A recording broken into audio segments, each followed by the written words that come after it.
Merhaba hanımlar, hoş geldiniz kanalıma. Bugün sizlere Tunus işinden bebek battaniyesi modeli göstermek istiyorum. İki renkli olan bir bebek battaniyesi bu.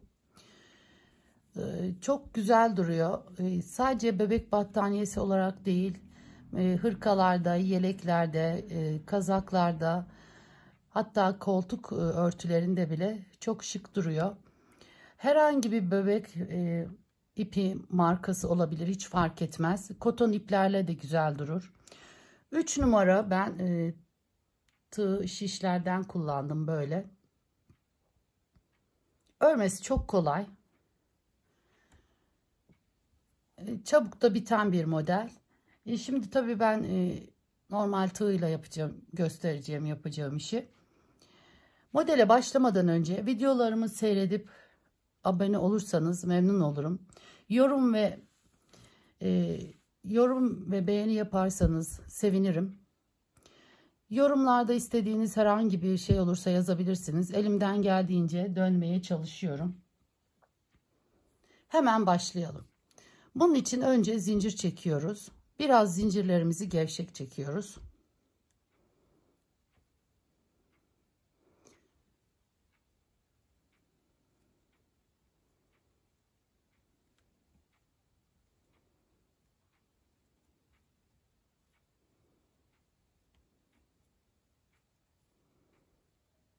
Şöyle 20 tane çektim. Gevşek çekmemizdeki sebep de bu alt tarafı gergin olmasın, muntazam dursun diye. Şimdi bu zincirlerin üzerine şişimize ilmeklerimizi topluyoruz. 3 ve 3'ün katlarından oluşan bir model. O yüzden sayımızı ona göre ayarlarsanız iyi olur.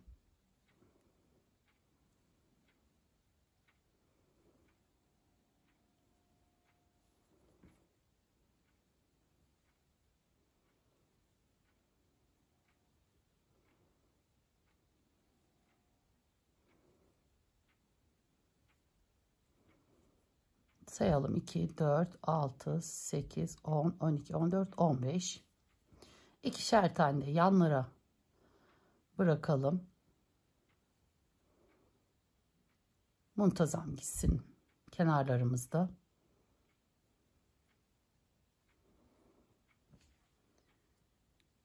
İlmeklerimizi topladık. Şimdi rengimize başlıyoruz hemen. Bu modelde rengimiz hep sol tarafta duruyor. Yani başladığımız bu tarafta ipimizin rengini vermiyoruz. Bitiş kenarında rengimizi veriyoruz. Kenarında iki taneyi beraber alıyoruz. Bu kenarında. Çünkü burası düzgün dursun diye. Sonra tek tek rengimizle topladığımız ilmekleri zincir örer gibi örüp gidiyoruz.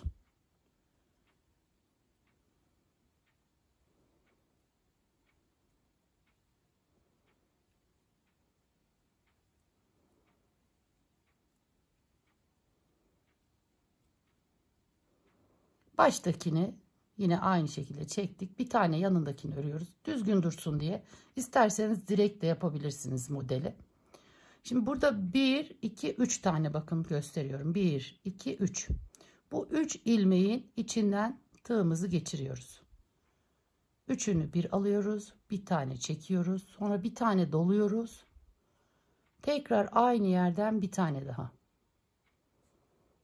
1, 2, 3. 3 ilmeği beraber alıyoruz. Bir tane ilmek çıkarıyoruz, doluyoruz.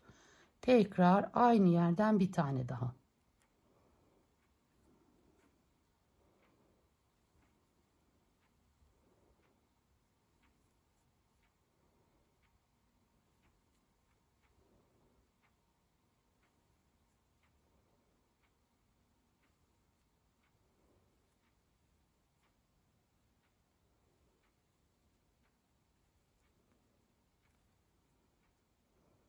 Bir tane düz örüyoruz. Bu kenardaki bir taneyi de arka tarafıyla beraber alıyoruz ki biraz önce söylediğim gibi modelimiz düzgün gitsin. İpimizin rengini değiştiriyoruz. Şimdi beyaz ipimizle aynı şekilde İkisini bir alıyoruz. Bunları tek tek üçer taneyi yine birer tane örerek gidiyoruz.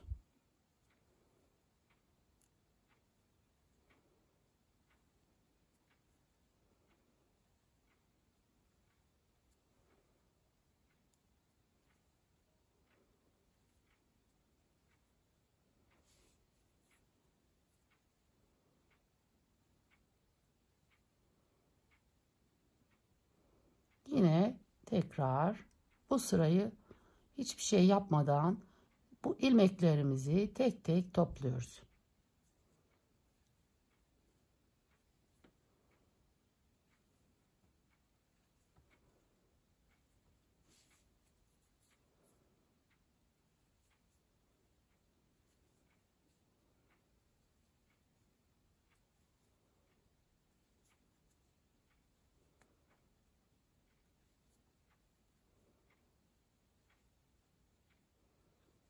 Bir, ikinciyi arka tarafıyla şöyle göstereyim, kenarı arka tarafıyla beraber alıyoruz. Yine bitti. İpimizi değiştiriyoruz. Yani birer sıra gidip geliyoruz, renk değiştiriyoruz. Yine ikisini beraber. Bu sefer de mavi ile topladığımız ilmekleri bir bir örüp gidiyoruz.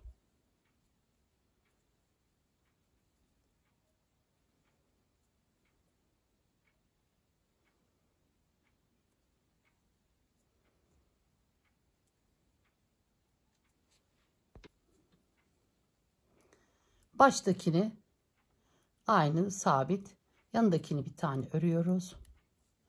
Sonra yine burada bakın, yine 3 tane, bu sefer de beyazları topluyoruz. Üçünü bir, 2, 3, 1, 2, 3.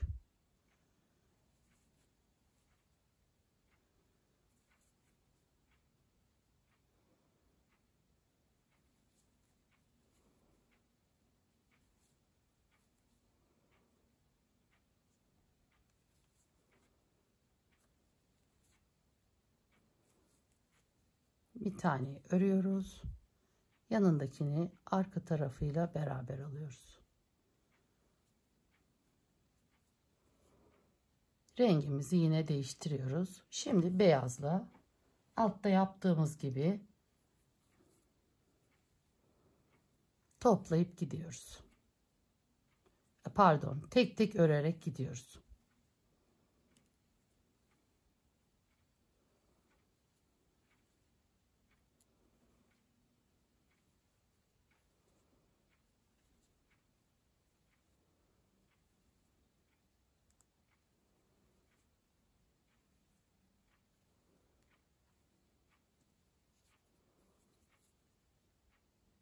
Bu sırayı da hiçbir şey yapmadan sadece bu altta ördüğümüz üçer taneyi birer birer örerek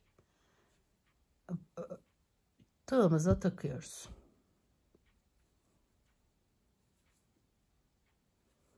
Dediğim gibi yani ip renk değiştirmesi sol tarafta.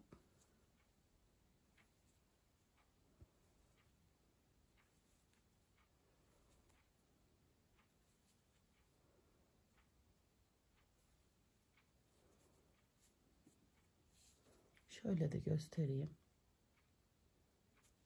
Şurada daha belirgin bakın. Kenarlarına ben burada battaniye olacağı için 5 tane bıraktım. İki tarafta da. Altta hemen 3 sıra düz beyaz yaptım. Bu biraz ufak gibi gelebilir gözünüz ama buna biraz kenar örülecek tekrar.